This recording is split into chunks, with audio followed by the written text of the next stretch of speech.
بسم اللہ الرحمن الرحیم۔ عزیز طلبہ السلام علیکم۔ آج ہم نظم نمبر 4 میدان کربلا میں گرمی کی شدت کی تشریح کریں گے۔ اس نظم کے 5 بند ہیں اور ہر بند جو ہے وہ 6 مصروں پر مشتمل ہے۔ جس نظم کے ہر بند 6 مصروں پر مشتمل ہوں اسے مسدس کہتے ہیں۔ میں نے اپنی پچھلی ویڈیو میں بھی آپ کو بتایا تھا مسدس کی تعریف اور سارا کہ یہ 6 مصروں والی جو بند ہوتا ہے اس کو مسدس کہتے ہیں۔ یہ جو نظم ہے کربلا میں گرمی کی شدت، یہ صنف کے لحاظ سے مرثیہ ہے۔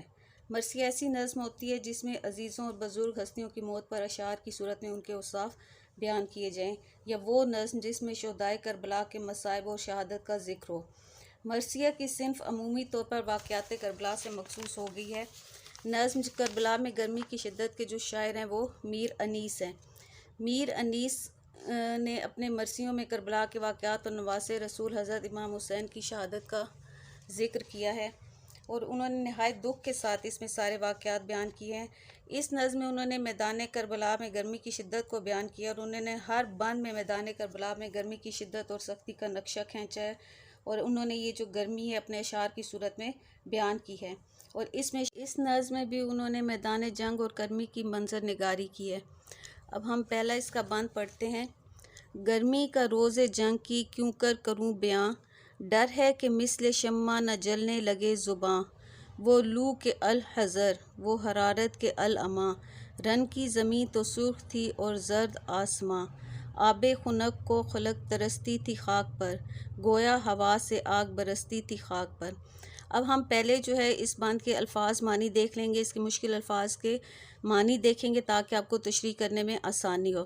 پہلے آپ بچوں سارے الفاظ معنی اس کے یاد کریں گے، اس کے بعد پہلے ہم اس میں تشریح سے پہلے میر انیس کا تعارف تھوڑا سا بیان کریں گے۔ وہ جو تعارف ہے وہ آپ نے ہر بند کی تشریح سے پہلے لکھ دینا ہے، ٹھیک ہے؟ اس کے بعد جو ہے آپ ایک ایک مصرع پڑھتے جائیں گے اور اس کی تشریح کرتے جائیں گے۔ اگر آپ سامنے کتاب رکھ کے یا اشعار سامنے رکھ کر اس کی تشریح یاد کریں گے تو وہ آپ کے لیے آسانی ہو جائے گی۔ آپ خود سے بھی اگر آپ کو الفاظ معنی آتے ہوں گے تو آپ خود سے بھی اس کی تشریح کر لیں گے۔ اب یہاں روز جنگ سے مراد 10 محرم ہے، جب حضرت امام حسین میدان کربلا میں آئے تھے، تو یہ اس دن کی گرمی کی شدت بیان کی گئی ہے۔ یہاں شاعر جو ہے وہ مختلف اس میں جو ہے الفاظ و تراکیب کا استعمال کرتے ہیں۔ اس میں انہوں نے بہت زیادہ جو ہے مبالغہ آرائی سے کام لیا، یعنی انہوں نے میدان جنگ میں گرمی کی شدت کو بیان کرنے کے لیے بہت زیادہ مبالغہ آرائی کی ہے۔ اب یہ مبالغہ آرائی بھی سنت ہے، جیسے ہم نے پیچھے سنت تلمیع پڑھا تھا، سنت تضاد پڑھا تھا، تو اس میں مبالغہ آرائی انہوں نے استعمال کی ہے۔ مبالغہ آرائی کہتے ہیں بات کو بڑھا چڑھا کر پیش کرنا۔ انہوں نے اپنی باتوں سے گرمی کو شدت کو بیان کرنے کے لیے بہت زیادہ مبالغہ آرائی سے کام لیا ہے۔ تو اب ہم دیکھتے ہیں کہ انہوں نے اس میں کون سے الفاظ استعمال کیے ہیں گرمی کی شدت کو بیان کرنے کے لیے۔ روز جنگ سے مراد جو جس دن جنگ کا دن تھا، روز ہوتا ہے دن۔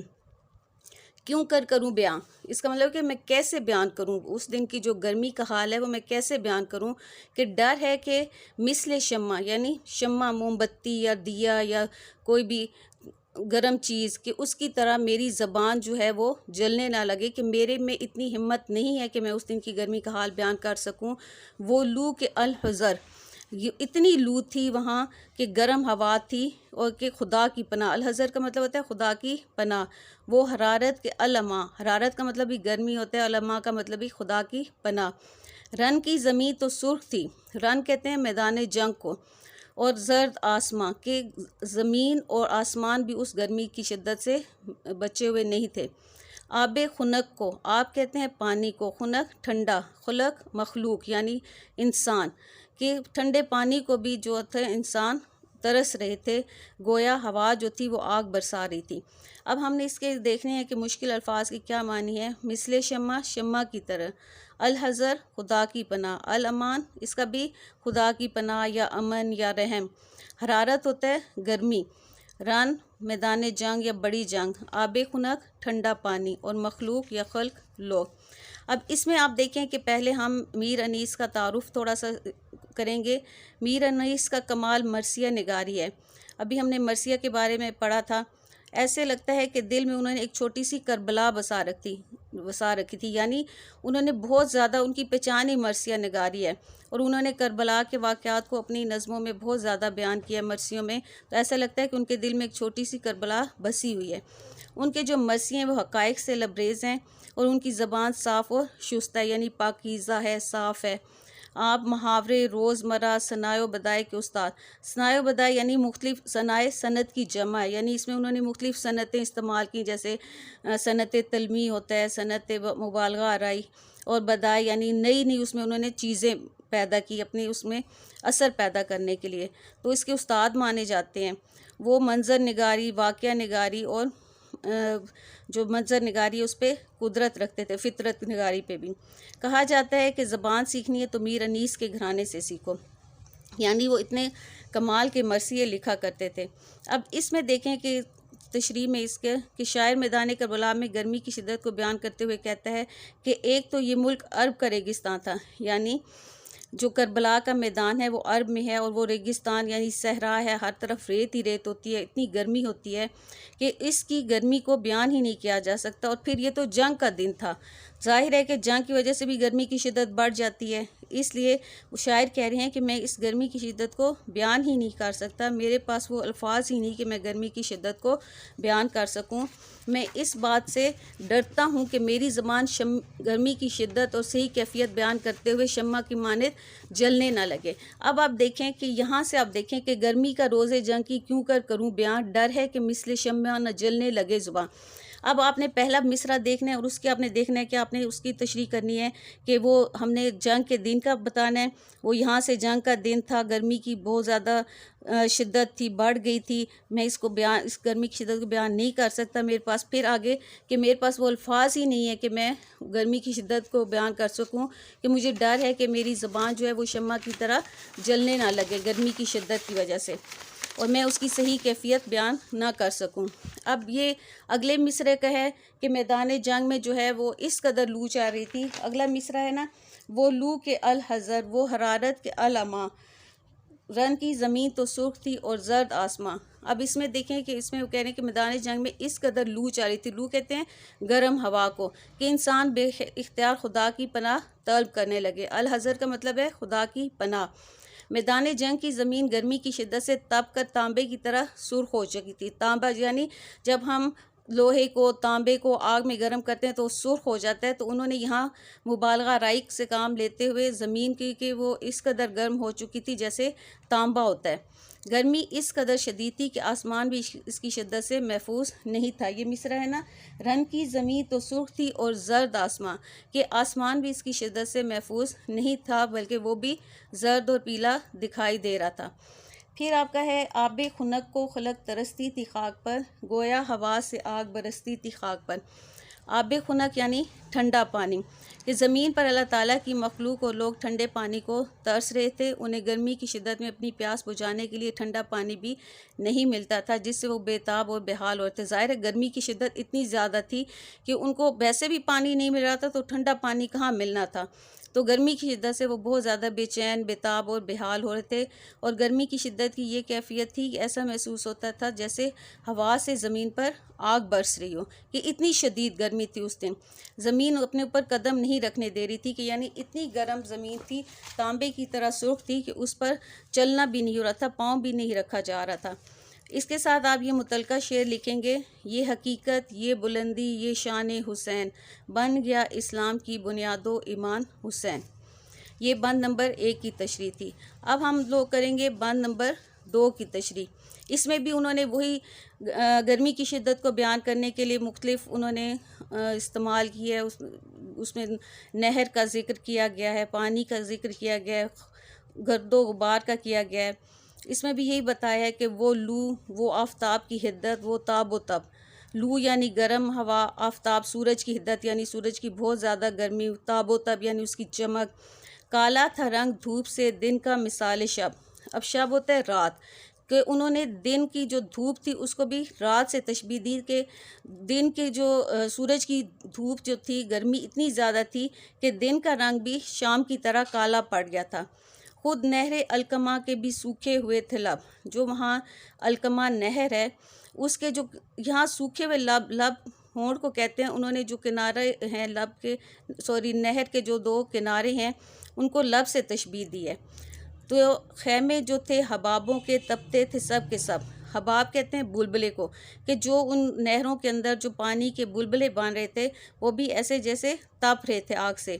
اٹھتی تھی خاک، خشک تھا چشم حیات کا، کھولا ہوا تھا دھوپ سے پانی فرات کا. اب یہاں دریائے فرات کا ذکر ہے کہ اتنی زیادہ گرمی تھی، دھوپ کی اتنی زیادہ شدت تھی کہ فرات کا جو دریائے فرات کا پانی تھا وہ بھی کھولا ہوا یعنی ابلا ہوا لگ رہا تھا. اب اس میں بھی ہم پہلے جو ہے اس کے مشکل الفاظ کے معنی دیکھ لیں گے. لو کا ہوتا ہے تیز گرم ہوا، آفتاب سورج، حدت تپش یا گرمی، تاب و تب چمک دمک، مثال شب رات کی مانند، لب ہونٹ. یہاں اس میں جو ہے ہونٹ سے مراد ہے نہر کے 2 کنارے، حباب بلبلا، حیات زندگی، کھولا ہوا ابلا ہوا. اب ہم اس کی تشریح کریں گے. اس میں بھی پہلے آپ تشریح کرنے سے پہلے جو ہے یہی جو ہے میر انیس کا تعارف جو ہے وہ آپ یہاں سے میر انیس کا کمال مرثیہ نگاری ہے، ایسے لگتا ہے یہ والا لے کے یہاں سے لے کر یہاں تک کہ میر انیس کے گھرانے سے سیکھو. یہ آپ نے اس کا تعارف ہر بند کی تشریح سے پہلے لکھنا ہے. ٹھیک ہے، اس کی پھر اب ہم بند نمبر 2 کی تشریح کریں گے. ابھی آپ لوگوں نے اس کے مشکل الفاظ کے معنی دیکھیں. آپ لوگوں نے بھی پہلے مشکل الفاظ کے معنی یاد کرنے ہیں. پھر آپ دیکھیں کہ اس میں بھی شاید جو ہے وہ میدان کربلا میں گرمی کی شدت کی منظر نگاری کرتے ہوئے کہتے ہیں کہ اس روز گرمی اور لو جو تھی نقطے عروج کو چھو رہی تھی، یعنی بہت زیادہ گرمی تھی، بہت زیادہ گرم ہوا چل رہی تھی. جنگ کے دن کربلا کے میدان میں بہت تیز گرم ہوا چل رہی تھی، سورج پوری آب و تاب سے چمک رہا تھا. یہ جو ہے مصرع کے وہ لو وہ آفتاب کی حدت، وہ تاب و تب چمک دمک، یعنی بہت زیادہ وہ جو تھا چمک رہا تھا آب و تاب سے. سورج کی دھوپ میں بہت زیادہ تپش تھی. جس طرح دیر تک آگ پر رکھی ہوئی چیز جل کر سیاہ ہو جاتی ہے، اسی طرح وہ کہہ رہے ہیں کہ دھوپ کی شدت نے چمکتے دمکتے دن کو بھی سیاہ لباس پہنا دیا تھا، یعنی وہ بھی بہت کالا رنگ اس کا ہو گیا تھا. گرمی کی انتہا نے زمین کو جلا کر سیاہ کر دیا تھا. میدان کربلا میں بہنے والی جو نہر القمہ ہے اس کے بھی کنارے خشک ہو گئے تھے. ایسا محسوس ہوتا تھا جیسے خود نہر القمہ کو بھی پیاس لگی ہو. اب یہاں انہوں نے بہت زیادہ مبالغہ آرائی سے کام لیا ہے کہ بات کو بڑھا چڑھا کر پیش کیا ہے صرف وہ گرمی کی شدت کو بیان کرنے کے لیے. اور وہ کہتے ہیں کہ اس نہر کے پانی میں جو بننے والے بلبلے تھے وہ بھی سب تپے ہوئے تھے یعنی بہت زیادہ ابلے ہوئے تھے، گرم تھے. اس طرح بھی آپ اس سے متعلقہ شعر لکھیں گے، کیونکہ جب آپ اس میں اشعار ایڈ کر دیتے ہیں لکھتے ہیں تو وہ آپ کے جو ہے چیک کرنے والے پہ اچھا اس کا تاثر پڑتا ہے اور آپ کے مارکس اچھے آتے ہیں. تو آپ نے اس سے متعلقہ شعر لازمی یاد کرنے اور لکھنے ہیں. جس گرمی کی حدت سے یہاں نہروں کے کنارے سوکھ گئے، اس گرمی میں ذی روح خلائق کا عالم پھر کیا ہوگا. اب دیکھیں اس میں بھی یہی میدان کربلا کی گرمی کی شدت کا ہی بیان کیا گیا ہے، اور جو یہاں نہر القمہ کا ذکر کیا گیا ہے تو اس میں بھی وہی نہروں کے کناروں کا ذکر کیا گیا ہے. اب یہاں وہ کہہ رہے ہیں شاعر میر انیس کے کربلا کے صحرا میں ہر طرف جھلسا دینے والی ہوائیں چل رہی تھیں. جھلسا دینے والی یعنی اتنی گرم ہوا تھی کہ وہ چہرے کو بھی جلا دیتی تھی، جھلسا دیتی تھی. اور ہر طرف خاک اڑ رہی تھی. خاک یعنی گرد مٹی وغیرہ اڑ رہی تھی، کیونکہ وہ علاقہ ہی صحرا تھا، ہر طرف ریت ہی ریت تھی، تو ہر طرف ریت اور مٹی اڑ رہی تھی. ایسے میں زندگی بے جان سی ہو گئی تھی. گرمی کی شدت نے زندگی سے مایوس کر دیا تھا، یعنی انسانوں کو، حیوانوں کو، جتنی بھی وہاں جاندار مخلوق تھی سب جو تھے زندگی سے مایوس تھے. اس گرمی کی شدت میں دریائے فرات بھی اپنی داستان غم سنا رہا تھا، یعنی اس کا بھی پانی ابل رہا تھا. اور زمینی مخلوق تو ایک طرف، آبی مخلوق بھی تڑپ رہی تھی، یعنی آبی مخلوق جو سمندر، دریا، پانی میں رہنے والی جو مخلوق ہوتی ہے وہ بھی گرمی کی شدت سے متاثر ہوئے بغیر نہیں رہ سکی، اور وہ بھی گرمی کی شدت سے تڑپ رہی تھی. اب اس میں بھی آپ یہ والا شعر جو ہے یہ اس کے ساتھ ایڈ کریں گے. اصول دین نہ بچاتے جو کربلا والے، وقت یہ کہانی بکھر گئی ہوتی. بچا گیا اسے سجدہ حسین کا ورنہ نماز عصر سے پہلے ہی مر گئی ہوتی.